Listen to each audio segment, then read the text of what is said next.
Welcome to the Hire Talents Podcast, optimizing the hiring process for entrepreneurs by entrepreneurs. And I have a really special guest today, Julie Kratz. She is a diversity, equity, and inclusion consultant and specialist. And I think this is obviously a timely topic, but a topic that is not going away. It's been around for a long time. And I think it's a really interesting one. I wanted to frame kind of the concept here around the misconceptions around diversity, inclusion, hiring that is going on, and some of those misconceptions that some of us as small business owners might be dealing with. We might think of this as a big business problem, and really it's probably a small business opportunity. I think as we I like that. get into this conversation. But also it's a topic that I'm not personally, extremely well versed in. But before we jump into it, so I'm looking forward to learning from you, Julie, and getting better at this and be able to, share some of your great insights with our audience. But how do you become a diversity, equity, inclusion consultant? Tell us your background and how'd you end up here? Yeah, no, thanks so much for that. I love the small business opportunity. Words matter, and how you frame this as a problem. If you think it's a problem, you're going to find a problem. But you think it's an opportunity, you find an opportunity. So I love that reframing. Yeah, becoming a DEI educator and consultant has been a journey. So I spent 12 years in corporate America, doing all the things, working in lots of different industries, and was on that people leader path most of it, got my MBA, et cetera. And so I was like checking the boxes, like I'm going to do this, and then I'll get this, and then I'll, play this game. And the game didn't make me happy. So I left, and I didn't know at the time, but it was because of a void of belonging, severe human element to the workplaces I was in that, 7 years ago, I was like, nope, can't do it anymore. I just had a baby. And I think we're seeing this a lot of women, is like, enough's enough. Like, I'm not going to give up my soul to be crushed every day at work. And not that it was that bad, but it was bad. Yeah. And going on, I'm on my 7th anniversary right now in business, and starting the DEI conversation as a white woman. And I thought gender was the appropriate place to focus. And there were a lot of great gender, women in leadership conversations happening back then. But I quickly realized, women of color were having a very different experience. Men of color that I talked to in the LGBTQ plus community is like, no, we need to broaden this and have a bigger conversation about allyship, which I talk about a lot, showing up for people different from yourself. And so that was when, DEI wasn't even an acronym people were familiar with. It was D+I, or sometimes it was just Chief Diversity Officer for big global organizations. So I got curious and started connecting with these folks 5-6 years ago, and started doing programming on anti-racism and, just awareness on all the different lenses of diversity. So thankful, when the summer of 2020 came, that I'd been doing this work for some time before it was quote unquote cool to do it remotely. It was now a lot of people have come into the conversation. There's so many of us talking about this, which makes me happy. I'm really happy.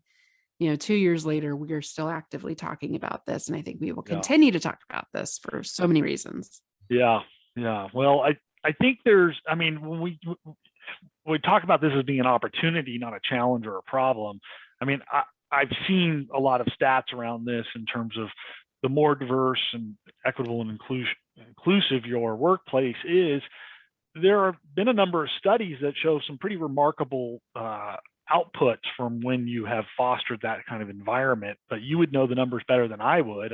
What are kind of some of the outcomes or when people get this right? Yeah. 87% better decisions. And this has been studied by Forbes, Harvard Business Review, Pew Research Center, McKinsey and Company. So lots of reputable resources. The business case data has been around a while, but better decisions, higher rates of innovation, higher profitability rates. So you get anywhere from like a 21% to 36% lift in profits, baseline against your industry peers when you have diverse leadership teams. So key word there, leadership teams, not just front lines, which a lot of companies focus on.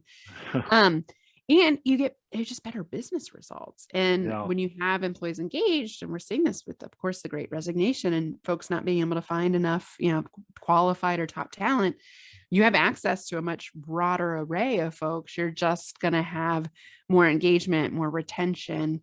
And that's really costly for companies right now that literally don't have enough people to do the job they need to get done. Yeah.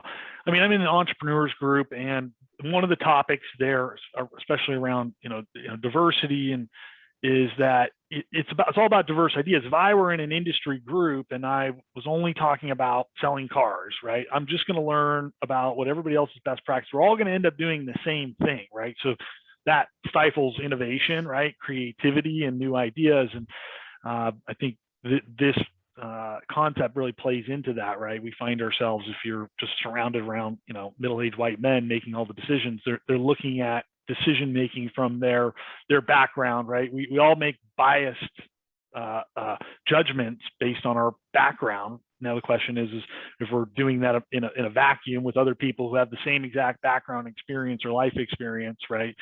Then you tend to all, agree on the same things. Group think. Group think, right? And I can definitely see how that stifles innovation and creativity, and that's interesting. That the numbers really back it up, and it does. And Fletcher, I mean, so many teams, despite what they think they're doing for DEI, are made up of that demographic, and there's nothing wrong inherently with that, but what you're losing is perspective. Yeah. So especially when the large, for consumer facing companies, 80% of most industries the consumers are women. So like, that's a huge disconnect, right? If you're not mirroring. If I got to write an ad to sell something to a woman, that's going to be a problem. Yeah. Well, one of the famous stories about this was like Tampax, like Procter and Gamble product. Yeah. For a lot of times that brand was managed by men. I mean, can you imagine? Like, I wouldn't even know how to begin to talk about that product. Empathize, or maybe if you've had a different experience, like, I'm not saying you couldn't, but like, you're probably going to have a disconnect. I'm just guessing with the experience. Big time, just a little bit. Right. The question was, what does it really mean to have a diversity, equity, inclusion program in your company? And you were, beginning to talk about equity, and I thought that was interesting. It's not necessarily, handicapping somebody and giving them somebody who is less capable a particular advantage. It's about meeting people where they're at and giving them the tools so that they can be successful. They can use the skills, experiences, the background they have to be successful, but then helping them fill in any areas of development with the appropriate tools, right? It's not a one size fits all development program, I guess, right? Yeah, it's meeting people where they're at, and really finding ways to bring people into the conversation. And for folks that might be underrepresented, the path's going to look a lot different. So when we talk about DEI, I think it's really important that we talk about things across those terms, right? So diversity is representation, equity is equitable treatment and meeting people where they're at, and I is including them. Because people don't stay places they don't feel connected to. It's a human primal need. So I think for listeners, it's really having that defined up front. What do these terms mean? Why does this matter to our organization? And then how are we going to support it? And the how piece, about 80% of that's education and awareness. So people don't know what they don't know, especially if you're in the majority group, which I say, predominantly white, straight, cisgender, male, any of those identities, but able-bodied or non-disabled, actually a better word to use. So these words are changing. In a diversity dictionary, I'm constantly updating our version, although I don't own that. There's people are always going to take issue with something. And I think that's part of the dance of this conversation is we don't all have to agree, but we all do have to commit that this is something important. If we want to be relevant, I mean, bottom line, we talked about the business case, but like, do you want to be relevant to the future generation of consumers and communities? Like, if so, diversity is going to be a part of that, and having diverse perspectives is important. Yeah. Well, I mean, as a country, I mean, we're only becoming more and more diverse, right? And so it's, so the conversation and the definition and how your organization defines it, obviously hopefully in some reflection of what, the broader context, what we mean by diversity, equity, and inclusion, but being more specific about what that means for our organization is really important. So it's like any other exercise of writing your mission, vision, or core values, right? It's all about all in the definition. it's all in the definition, not necessarily the word, right? We all define integrity a different way potentially, right? So it's defining what we mean by that, or in this case here with the DEI stuff, we want to define what that means for our organization. Interesting. Yep. Yeah. Personalize it and live it. Like, don't just put the statement up. Like a lot of opportunistic companies did in the summer of 2020. Don't do that. Yeah. Have a statement. So how do you live it? I mean, that's an interesting one. I mean, I just see that even with core values, right? Or culture in general. So companies say, oh, we've got this great culture, or we have these core values, right? But are we really living these things? And I think this is the hardest thing, whether it's in the context of values, mission, or your DEI initiatives or perspective, right? Or statements. I mean, whatever it is, how do we get better at actually living these things? Yeah, no, that's the big question. And lots of different ways you can do this. So I think first and foremost, do what's consistent with your organization's culture, right? Please don't create some ad hoc, check the box, one and done, thing that lives over here. Do something that's consistent with who you already are, but stretches you to be better. Because that's all people are asking. They're not asking for equal representation. They're not asking for, this huge shift overnight. They're asking for just like, can you get better? Can you do little things every day? And it's often the subtle and intentional acts of allyship that really signal to folks that are underrepresented, like, this is a place where I belong, right? This is a place where I can see myself. Maybe I'm not fully reflected today, but someday I might be. I have hope. And so for listeners, I think distilling that to everyday behaviors, how can I show up for somebody that's different from me? Maybe I know somebody that has a disability. How could I, not put the burden on them to educate me about their disability, because that's not fair. But maybe I've noticed something and I want to know how I could be more supportive of you. Maybe someone of a different gender identity, or an LGBTQ plus person, or a person of color, whatever dimension of diversity is important to you, but we see differences, and that's okay. Kids, y'all have kids or been around kids, they see differences and recognize them, right? We all do as human beings. We're not colorblind. We can see color, shades of color. And so all that to say, really being curious to learn from people that are different than you, simple things they can do as an individual, especially if you're a people leader. If you're in any sort of management position, you're modeling what good looks like every day. And so putting out the vibe of like, I want to be more inclusive, or I'm learning how to be more inclusive. I'm curious about this. I want to understand this. Hey, I watched this video. Could we talk about it as a team? There's so many great resources, and we've actually curated a full list of resources. One of the, I think, $1 million questions. I mean, middle-aged white men, like myself, sometimes feel uncomfortable having these conversations, right? And feel like sometimes it could be a double-edged sword, right?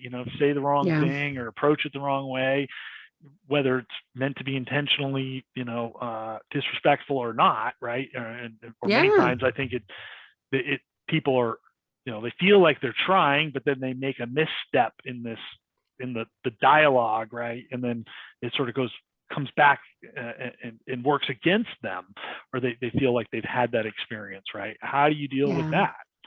Yeah. We call that the stumble and bumble. And so if you're not making mistakes, you're probably not doing this doing it right. fully. So anytime we're learning something new, right? Riding a bike. I don't ski, feel like I have the right language to talk about these things. I don't even know what to say or how to say it, right? I don't know what I don't know. And you know what? That's the first step. Like for, if you do identify with the majority group demographic, no one's expecting you to know what it's like to be somebody else. Like I'm never going to expect you, like, what it's like to be a woman. I'm not going to shame and blame you into that either. That's not helpful. But I think having a curiosity to want to learn about the lived experiences of other folks. And there's great, podcasts, books, etc. There's tons of free resources out there. So don't put that burden again on folks that are underrepresented to have to educate you. Do some education up front. But I would say be intentional with, like, who do you mentor? Who do you sponsor? Who do you advocate for? Who are you coaching? Who are your coaches? Who are your challengers? How are you challenging others? Because almost always, if you take an inventory of those folks, they're probably people like you.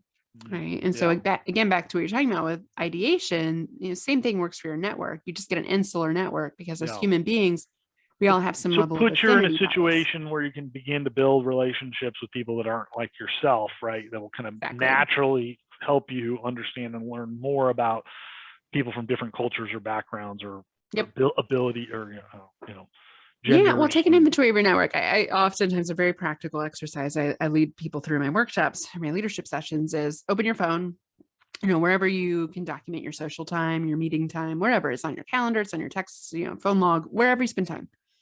Just take an inventory, like top 5 to 10 people you spend time with that you choose to spend time with. Yep. Right? Not like direct work reports and that kind of thing. I know that's forced or structured. Sure. But where do you choose to spend time? And like, if you're like me, I mean, this is early on in my business. I had my friend of color, challenge me on that. She's like, y'all, you need to do better. Like, you're right. Because my network was white women, business owners, mothers, like just like me. And I was learning just what I knew and nothing else. Yeah. And I'm sure many of us have that experience, and I'm pretty sure that's what my phone book looks like, right? So it's being more intentional to put yourself in those scenarios and to build those relationships outside of your it's a pretty big one. Interesting. I don't think that just targeting non-white middle-aged men is the way to build a recruiting and hiring process that's going to solve your diversity, equity, inclusion problems or initiatives. I mean, that doesn't seem. It seems almost like counterintuitive. That it seems like a logical decision somebody might make as a business leader. Let's just do that, right? And I've actually had people ask me this to do these types of things. But I feel like that approach is a bit fraught with pitfalls. So what's a better way of, creating a more, DEI hiring process or recruitment strategy, for your organization? Yeah, no, I get that. And I get the temptation to do that, right? Because what is that? It's usually coming from is from a good place of, hey, we're not very diverse now. So we got to get more diverse quickly, and we can't do that overnight. So I'm just going to hit the hiring button. I get like where people are coming from, but just like you said, that's riddled with a lot of problems because it's signaling like we just care about this for like checking the box. And when you work on the D side, the representation side, without the inclusion side, the behaviors that keep people there, then you're just going to lose the person. So and then it's going to fulfill this self-fulfilling prophecy of, see, we tried, and like it's so hard to keep these people. And it's like, okay, what are you doing? Look in the mirror first versus pointing the finger.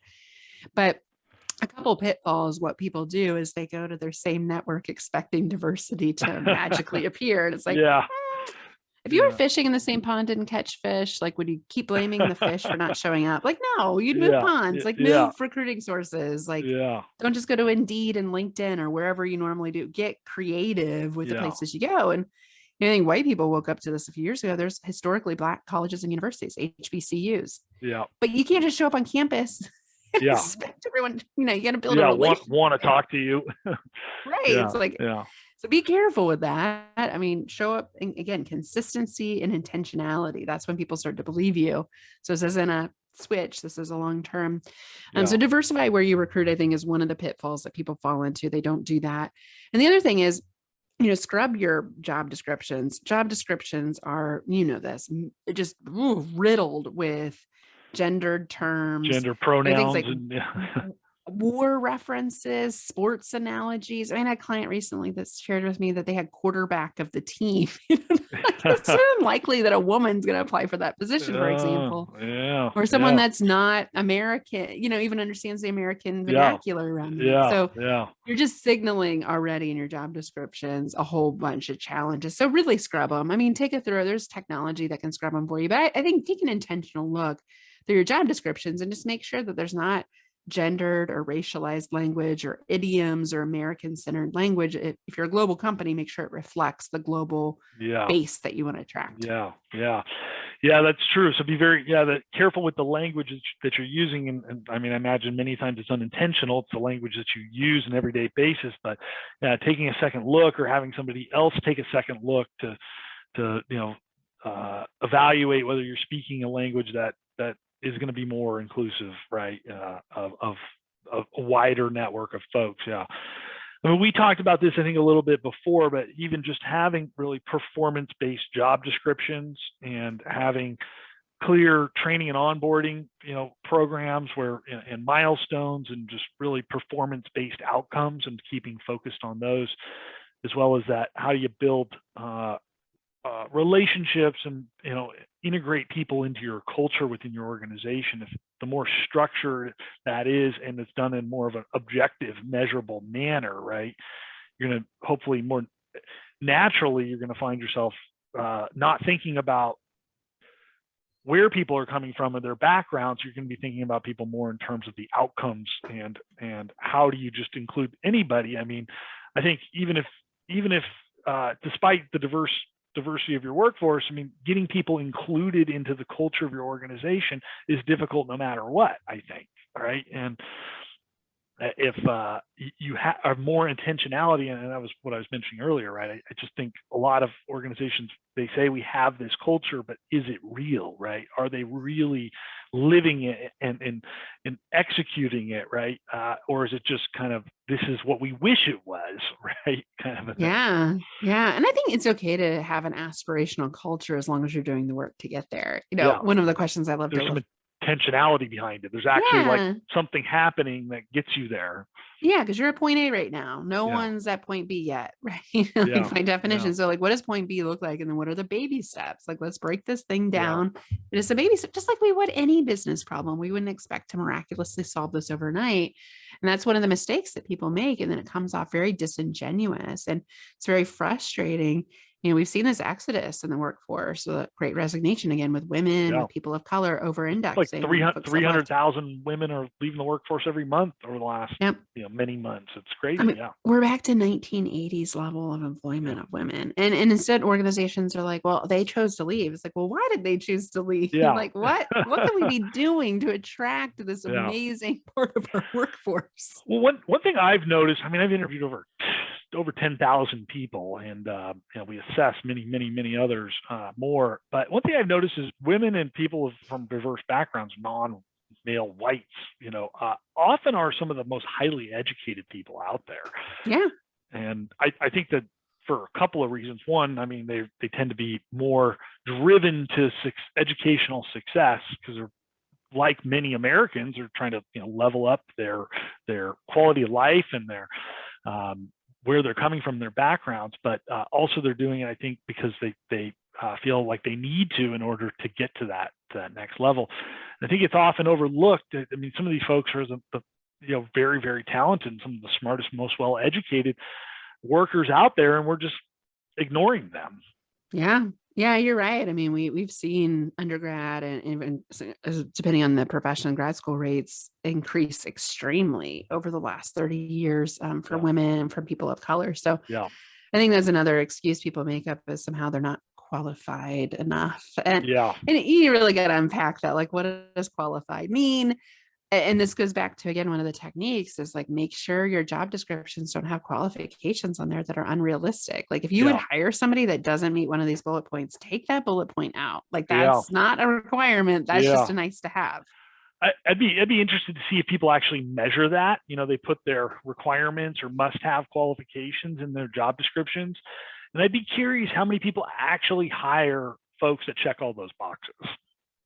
Yeah, there's a really good study. I believe Harvard did this. You're probably aware of it's called the potential versus performance bias. So this happens especially with men versus women, but really with like majority group versus underrepresented groups.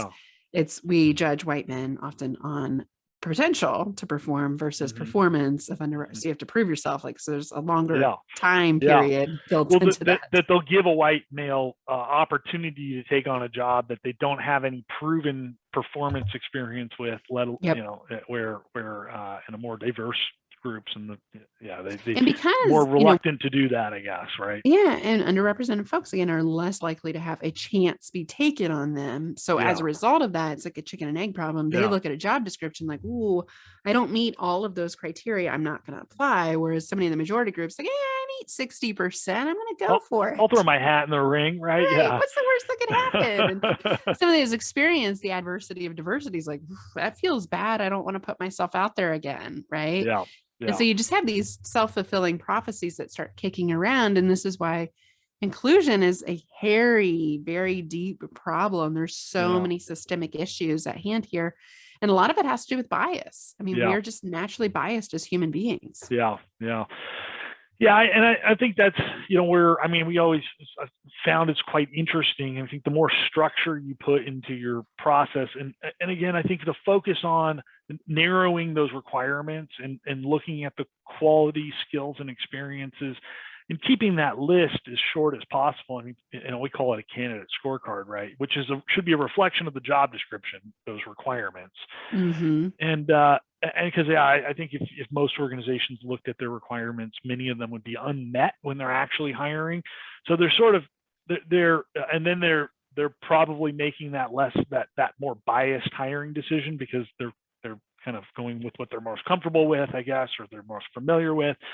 And you could be a lot more inclusive by narrowing that list and focusing in on the qualities and aspects. Because I think one of the things that's interesting, and at least in the assessment world, I mean, behavioral attributes, A, can be very predictive, and B, tend to be the least, create the least, if not no impact on the adverse impact in terms of individuals, because it's less focused on the skills and experience side of things, which again, probably no matter which pool you're fishing in, those are probably missing some of those skills and experiences. Exactly. Right? And you can teach that stuff. That's not as important. Yeah. Well, and to your point about structure, when you have structure, and you don't have to like treat people like robots, but you can put some structure around it, meaning here are the criteria, objective criteria, like your scorecard. The outcome. Right? Yeah, focus on that. And so when people are like, I don't know, I just like this person better. Because when you don't have structure, when you don't have objective criteria, people go back to their default comfort level, which is immersed in bias because of their experiences they've had with people or not had with people that are different, that cause discomfort. And so we are very likely, I mean, myself included, like my corporate career, I was a hiring manager. I hired a ton more women, a ton more people from Ohio State, because that was my alma mater. yeah, right. So I'm like, oh, they're great. They're from Ohio State. And they usually were, but that's beside the point. But we just look at people that are like us because we think we've made it. So therefore somebody like us. And that is so untrue. There's so much data that supports us. Actually quite the opposite. That was a really interesting point. I mean, having that objective set of qualities or things that you're looking for, and defining it really well, but also forcing hiring managers to defend why they believe that person actually meets those criteria. I call it, this is where we get into this fact-driven hiring kind of system, right? And we see so often, I mean, hiring managers say, oh, well, I like that person, or I didn't like this person. And then when you ask them, well, why did you like them? Then it gets really fuzzy. I mean, you'll see people struggle to defend the reason why they like that like person. Me. Yeah, exactly. And I think it gives pause. I mean, if I'm managing a hiring manager, if you just stop and you ask them that one question, so they come to you and they say, I want to hire Bob, right? And you say, great, why do you want to hire Bob? And you say, well, he was really great. I love his energy, this and that. So, well, great. Well, tell me more. Why did you like? Tell me more about what or why you like Bob so much, right? Get them to really defend that with facts that they uncovered from the conversation that actually tie back to the scorecard qualities or the measurable outcomes associated with the job description. I think you'll find many people struggle to do that, right? So really good intervention questions I would add to that is, I'm digging into the why do you like them? Because people are mostly unclear and then don't have objective stuff to say. But then like the second thing would be like flip it a little bit is like, well, what perspective could this person add? If they're different, right? What perspective are they bringing that we don't already have? And that's a great way to look at diversity as a positive thing, as an opportunity, like you said, rather than a problem. So what are they bringing that we don't have? Because that's what we want. We want people that are bringing new things to our team. Yeah. We're currently struggling to solve this problem, and that person, are they going to bring a different perspective that's going to help us solve it? And the other like pitfall I see a lot is this whole like cultural fit, right? And that's usually code language for like me or like people that are already here, because we have a tendency to want to hire people that we want to spend our social time with. And this isn't social time. This is work time. This is work, right? So instead, like, what's a cultural add, right? Like we already have folks like this. So who's going to add to our culture versus fit in with our culture. So just simple language tweaks can bring people into the conversation instead of shying them away. Yeah, I love those two questions. Yeah, how's this person going to add to our culture, and then what kind of different, or what perspective is this person going to bring towards our objectives, or helping us achieve our company mission, right? Yep. That's really going to force people to think about that, and to seek to uncover it too, right? If you are forced to like defend that, I mean, maybe the answer is, well, I don't know, but now I go into the next phase of the hiring process. I need to try to figure that out, right? Yeah, exactly. Yeah. Well, this I think is very interesting, and I think it's more aligned with the way I think of the hiring process in general than I probably thought it was. Coming into this conversation, it fits. Like, if you're following the true best practices, and you're worried about outcomes, not about how much you like somebody, right? And adding evidence to why this person is going to add value, not whether, again, just dealing with that rose-colored glasses, or that bias that we come to the table with, I think, and forcing ourselves to really ask those hard questions, like what perspective this person is going to bring, or how they're going to add to our culture, I think are really interesting. A couple of things. If there were, 2 or 3 things that you could do tomorrow to begin to improve your DEI efforts within your organization, what would you start with? Yeah, I mean, for individuals, and wherever you are in your organization, I think model the way. But so much of it's education, right? So I would suggest reading a book by an author that's different from you, right? Has a different racial identity, gender identity. We know white men usually read books by I did too. I was like, I looked at my bookshelf, I was like, this is a problem. If you're a parent or a caregiver or educator, children's books are same problem. I thought I was different. Look at my kids' bookshelf. I'm like, holy smokes. So we've gotten really intentional with getting better at that. So I think your media consumption too, like what kind of shows do you watch with your family or with your peers? I mean, the power of watching a film or a documentary and having a shared experience with someone you care about is very profound. Yeah. I mean, I think work appropriate too, to have people watch that as a part of their education experience and come back and share. There's great podcasts out there too. Yeah. Now, my personal fave that I recommend to folks is called Scene on Radio, like Scene on Radio. SCENE. But it's a white male host. He brings in all sorts of diverse perspectives every season. They just did a whole season on climate change, for example, but they have one on gender. They have one on race. It is a crash course. It's 12 hours each season. So it's a commitment, but you can easily listen to part of it. Yeah. And he's just a fascinating human that's come into this conversation. Lots of different dimensions that he covers in each season. So I love that one.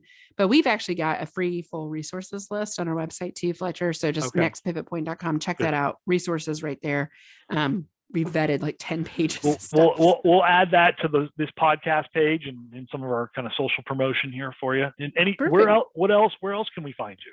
Yeah. So nextpivotpoint.com, lots of great resources. We have our own podcast, the Diversity Pivot podcast. We recently rebranded because we realized diversity wasn't in the title. Probably needed to do that.